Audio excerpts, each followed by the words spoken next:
மயிலாடுதுறை மாவட்டம் தரங்கம்பாடி தாலுகா அகர் அன்னவாசல் கிராமத்தில் பழமை வாய்ந்த ஸ்ரீ வீரமா காளியம்மன் கோவில் அமைந்துள்ளது. இக்கோவிலில் 12 ஆண்டுகளுக்கு பிறகு திருப்பணி நடத்த திட்டமிடப்பட்டு திருப்பணிகள் தொடங்கி அண்மையில் நிறைவடைந்தது. இதனைத் தொடர்ந்து நேற்று கணபதி ஹோமம், லட்சுமி ஹோமம் உள்ளிட்ட பூர்வாங்க பூஜைகளுடன் முதல் கால யாகசாலை பூஜை நடத்தப்பட்டது.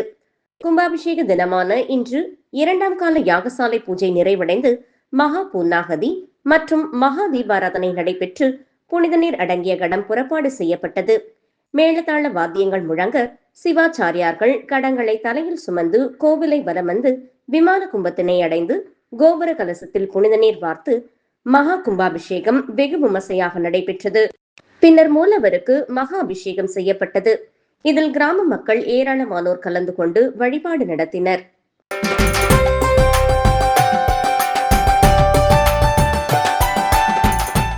காஞ்சிபுரத்தில் அமைந்துள்ள உலக பிரசித்தி பெற்ற அத்திவரதன் என்று அழைக்கக்கூடிய வரதராஜ பெருமாள் திருக்கோவிலில் ஆனி மாதம் கருட சேவை நிகழ்ச்சி வெகு விமர்சையாக நடைபெற்றது. வரதராஜ பெருமாள் கருட வாகனத்தில் எழுந்தருளி 4 மாட வீதிகள் வழியாக வீதி உலா வந்து பக்தர்களுக்கு காட்சியளித்தார். ஏராளமான பொதுமக்கள் பெருமாளுக்கு தீபம் காண்பித்து தரிசனம் செய்தனர்.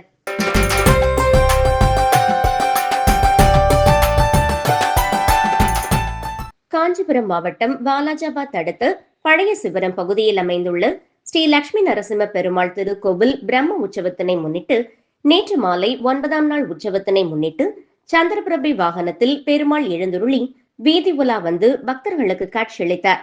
ஏராளமான பொதுமக்கள் பெருமாளுக்கு தீபம் காண்பித்து தரிசனம் செய்தனர். அனைத்து வீடுகளுக்கும் கோடிக்காரர்கள் சார்பில் பெருமாள் புகைப்படம் மற்றும் லட்டு வழங்கப்பட்டது. வீதி உலா முடிந்து பெருமாள் ஆலயத்துக்கு வந்தவுடன் திருமந்திரங்கள் சொல்லி திருக்கொடியானது இறக்கப்பட்டது.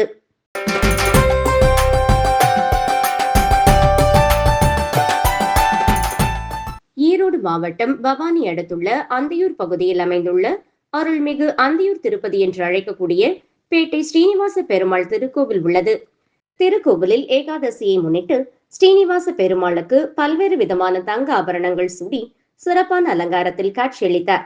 அதனைத் தொடர்ந்து உதிரி பூக்களினாலும் துளசி தளத்தாலும் நாமாவளிகள் கூறி நட்சத்திர தீப ஆரத்தி, கும்ப தீப ஆரத்தி, பஞ்சதீப ஆரத்தி உள்ளிட்ட பல்வேறு வகையான தீபாராதனைகளும் 16 வகையான சோடசோபச்சாரங்களும் காட்டப்பட்டன.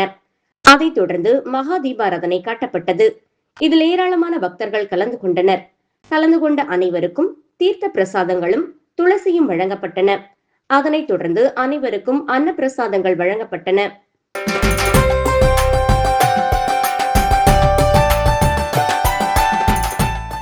சேலம் மாவட்டம் பொன்னம்மாபேட்டை பகுதியில் அருள்மிகு ஸ்ரீ ஆஞ்சநேயர் திருக்கோவில் உள்ளது.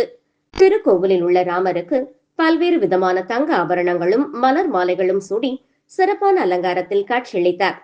அதே போல ஆஞ்சநேயரும் சிறப்பு அலங்காரத்தில் காட்சியளித்தார். அதனைத் தொடர்ந்து துளசி தளத்தால் நாமாவளிகள் கூறி நட்சத்திர தீபாரத்தி, கும்ப தீப ஆரத்தி, பஞ்சதீப ஆரத்தி உள்ளிட்ட பல்வேறு வகையான தீபாராதனைகளும் 16 வகையான சோடச உபச்சாரங்களும் அதைத் தொடர்ந்து மகா தீபாராதனை காட்டப்பட்டன. இதில் ஏராளமான பக்தர்கள் கலந்து கொண்டனர். கலந்து கொண்ட அனைவருக்கும் துளசி தீர்த்தம் வழங்கப்பட்டது. பின்னர் அன்னதானமும் வழங்கப்பட்டது.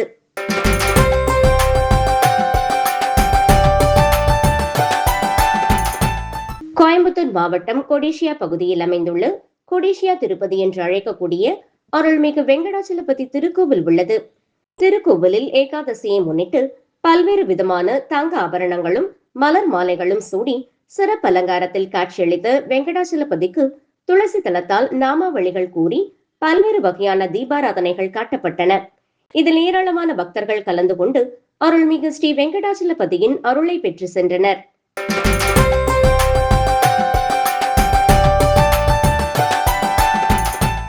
கோயம்புத்தூர் மாவட்டம் நேரு நகர் பகுதியில் ஸ்ரீ ஸ்ரீனிவாச பெருமாள் திருக்கோவில் உள்ளது. திருக்கோவிலில் ஏகாதசியை முன்னிட்டு ஸ்ரீ ஸ்ரீனிவாச பெருமாளுக்கு பால், தயிர், இளநீர், சந்தனம், பஞ்சாமிர்தம் உள்ளிட்ட பல்வேறு நறுமண திரவியங்கள் மூலம் சிறப்பான முறையில் திருமஞ்சனம் நடைபெற்றது.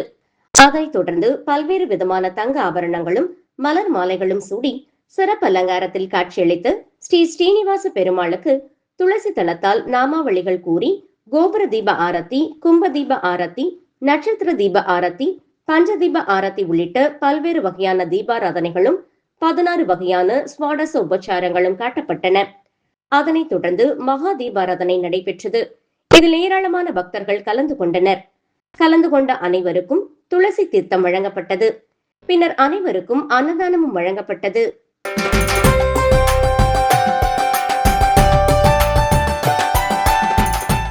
திருவண்ணாமலை வேங்கிக்கால் பகுதியில் அமைந்துள்ள பழமை வாய்ந்த ஸ்ரீ செல்வ விநாயகர் மற்றும் ஸ்ரீ மாரியம்மன் கோவில் கும்பாபிஷேகம் நடத்த கிராம மக்களால் முடிவு செய்யப்பட்டு அதற்குண்டான பூர்வாங்க பணிகள் நடைபெற்று வந்தது.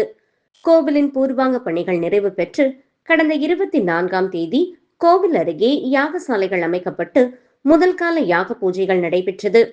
இதில் விக்னேஸ்வர பூஜை, தன பூஜை, மகாலட்சுமி ஹோமம், கோ பூஜை, நவகிரக ஹோமம் உள்ளிட்டவைகள் நடைபெற்றது. இதனைத் தொடர்ந்து 25ஆம் தேதி காலை 2ஆம் கால யாக பூஜை, விமான கலச ஸ்தாபனம் உள்ளிட்டவைகள் நடைபெற்று இரவு 3ஆம் கால யாக பூஜைகள் நடைபெற்றது. இதனைத் தொடர்ந்து இன்று அதிகாலை கோ பூஜை மற்றும் 4ஆம் கால யாகசாலை பூஜைகள் நடைபெற்றது. பின்னர் சிவாச்சாரியார்கள் வேத மந்திரங்கள் முழங்க யாகசாலையில் பூர்ணாகதி நடைபெற்று பஞ்சமுக தீபாராதனை நடைபெற்றது. பின்னர் யாகசாலையில் வைக்கப்பட்ட புனித நீரை சிவாச்சாரியார்கள் தலையில் சுமந்து கோவிலை சுற்றி வந்து கோவிலுக்கு மேலே உள்ள கலசத்தில் ஊற்றி கும்பாபிஷேகத்தினை நடத்தினர். இந்த கும்பாபிஷேக விழாவில் திரளான பக்தர்கள் கலந்து கொண்டு சுவாமி தரிசனம் செய்தனர்.